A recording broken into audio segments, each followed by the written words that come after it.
jaksa berkeyakinan bahwa sudah melaksanakan kegiatan pembuktian dari para persidangan sebelumnya, dan pada saat penuntutan kami mengajukan tuntutan dengan menerapkan pasal 285 KUHP ayat 2, di mana pasal 285 junto pasal 65 ayat 1 KUHP. Nah, di situ kami mengupayakan untuk menuntut dengan ancaman maksimal. Karena pasal 285 KUHP ini adalah 12 tahun, maka ditambah 1/3 dari pasal 65 sehingga totalnya menjadi 16 tahun. Itu yang kami ajukan. Dan dalam persidangan teman-teman sudah membuktikan bahwa tidak ada hal yang meringankan pada saat proses awal pemeriksaan terdakwa, dan juga terkait dengan dari saksi-saksi yang akan peroleh ataupun pembuktian alat surat ataupun keterangan ahli yang lainnya, semua sudah dibuktikan oleh tim penuntut umum dengan mengupayakan bagaimana kami mencoba melaksanakan kitab ini dengan mengedepankan hati nurani dan semata-mata hanya melaksanakan perintah atas nama undang-undang. Ada berapa halaman tadi Bu tuntas begitu lama? 152 halaman. 152 Bu. Tidak ada hal yang meringankan sama sekali. Tidak ada. Ada upaya pembelaan? Pasti nanti diberi waktu oleh majelis untuk minggu depan. Minggu depan adalah Minggu depan. dan Ada lagi yang terdakwa diberitanya apakah akan menulis ini, tapi diwakilkan kepada penasihat hukum. Bu tambahan tadi sepertiga apa dulu? Tambah 1/3 dari pasal 65 kan, jadi pasalnya karena 284 contoh pasal 65 KUHP. Ada tambahan? Sudah? Ya, alhamdulillah sudah selesai. Ada pertanyaan?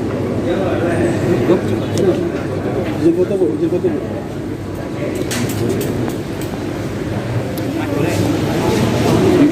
Ya, sudah aja.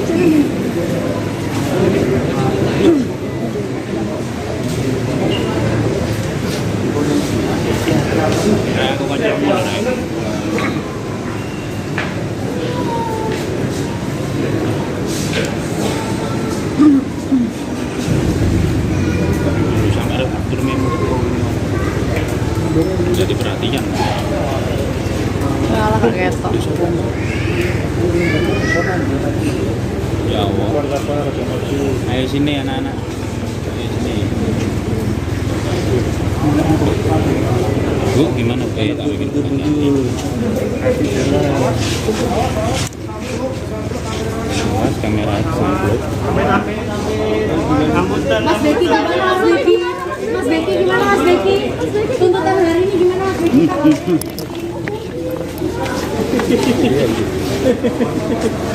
Gini.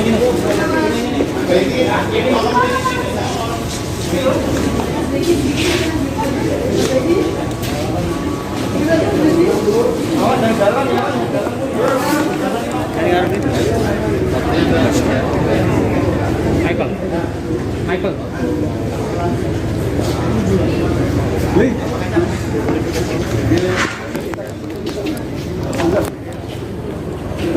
Ya, dari KPU publik ada apakah yang dalam tutur apa yang menyimpang tadi? Yang pertama, tuntutannya sadis, dan ini membenarkan, bahkan mungkin lebih banyak orang yang tidak pernah sidang gitu yang hadir hari ini.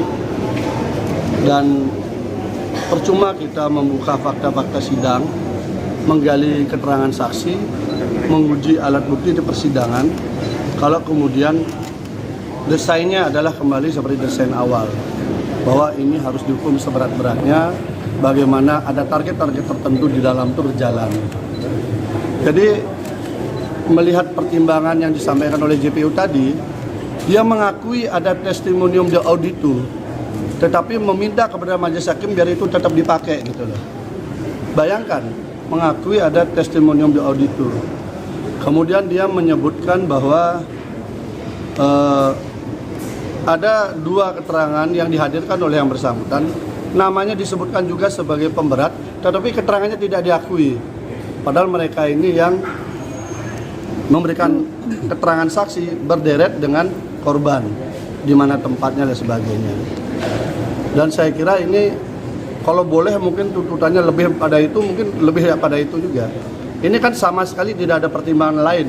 Hal yang meringankan juga nggak ada ya? Tidak ada, semua pokoknya gaspol itu 16. Berarti penasihat hukum menduga ini ada by design memang dari awal. Ya memang dari awal kan sudah kita lihat cara penggarapan kasusnya kan sudah begitu. Jadi bahwa ini dilengkapkan seperti ini ya saya nggak tahu apakah di ruangan sidang ini masih ada pengadilan atau penghakiman nanti di ujungnya nanti. Karena kalau namanya pengadilan, adil itu adalah menguji alat bukti, saling berkesesuaian atau tidak. Bayangkan disebutkan ada peristiwa yang kedua yang sehingga menyebabkan kejadian berulang. Jadi kena pasal 65 ini kan kejadian berulang. Sehingga ditambahkan sepertiga. Itu peristiwanya disebutkan dia datang ke sana begitu saja, tidak diakui keterangan saksi yang dicatut namanya. Langsung saja bahwa terdakwa tiba-tiba langsung ke lokasi itu lewat dini hari. Padahal keterangan saksi di persidangan dan disebutkan di dalam dakwaan nama-namanya jelas mengatakan peristiwa itu tidak ada. Jadi tidak penting lagi ada saksi hadir menjelaskan fakta yang ada di persidangan kalau seperti ini. Makanya dari awal saya katakan kalau memang ini mau didesain sebenarnya cukup dakwaan langsung tuntutan, nggak usah lagi ada menggali keterangan saksi. Udah apa kita menggali keterangan saksi kalau kemudian keterangan saksi di atas sumpah tidak dipakai. Lalu tadi juga JPU meminta agar BAP. Kalau menurut Pak Gede kenapa tuntutan bisa sebesar itu, Pak? Jadi BAP pun dimintakan oleh JPU untuk dipakai juga sebagai alat bukti. Untuk apa kemudian JPU mengurangi saksi kalau memang mau menghadirkan BAP itu mau diuji, kan begitu. Ada 40 saksi, oleh JPU 16 sudah ditutup, kita yang minta biar dihadirkan lagi yang lain. Tapi di persidangan tadi meminta selain saksi testimonium diauditi untuk dipakai, juga meminta BAP yang tidak dipakai di sini agar dipakai juga. Ini kan sesuatu yang bagi saya yang membingungkan gitu loh.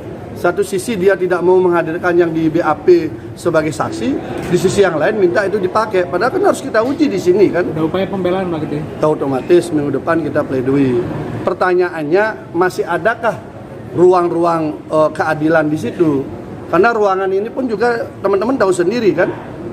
Bagaimana ruang PN bisa dipakai podcast oleh oknum tertentu untuk menekan kekuasaan dan sebagainya gitu. Tapi ya kami berharap seluruh keluarga besar Sidikiyah ini berdoa aja lah. Di atas keadilan manusia masih ada keadilan Tuhan. Berdoa aja nanti akan ada jalur-jalur tangan-tangan Tuhan akan bekerja. Saya yakin itu. Karena ini sudah tidak make sense dengan kewajaran dari proses, cara tuntutan dan sebagainya sangat tidak masuk akal. Coba aja buka semua kasus yang ada di Indonesia. Ada nggak seperti ini? Gampang hitungnya. Pak Gede, gampang hitungnya. apa yang disiapkan nanti untuk pembelaan Pak? Apa Ya pembelaan kami sederhana, yaitu apa yang menjadi fakta sidang. Fakta sidang aja, karena memang mengukur kebenaran, keadilan, benar tidaknya peristiwa itu kan di fakta sidang, bukan di tempat lain. Kalau di tempat lain untuk apa gitu loh. Ini satu orang yang mengaku korban loh. Satu orang yang mengaku korban dengan tuntutan sebesar dan setinggi itu. Silakan saja. Wajar atau tidak wajar. Wajar atau tidak wajar. Itu kita ukur aja rasa keadilan kita. Di mana ini mungkin satu-satunya kasus pemerkosaan di mana korbannya buka baju sendiri, berada di atas dan sebagainya dan ngechat mesra terdakwa. Mungkin tidak ada di dunia korban pemerkosaan seperti itu. Dan ini kemudian dituntut sangat berat. Itu.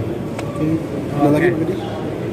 Itu. Mungkin ini satu-satunya saya belum pernah mengalami membaca ataupun menangani kasus yang katanya korban pemerkosaan seperti ini. Kecuali memang ini didesain sedemikian rupa, kita lihat saja kejadian sebelumnya kan seperti itu.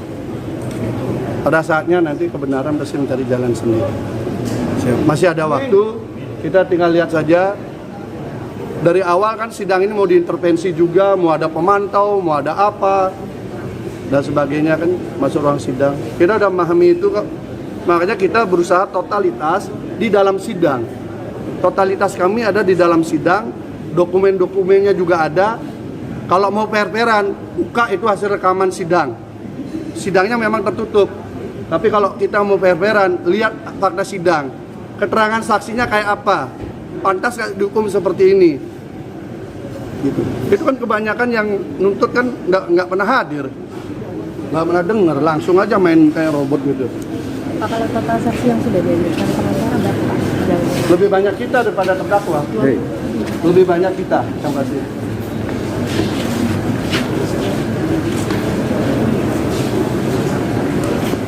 Itu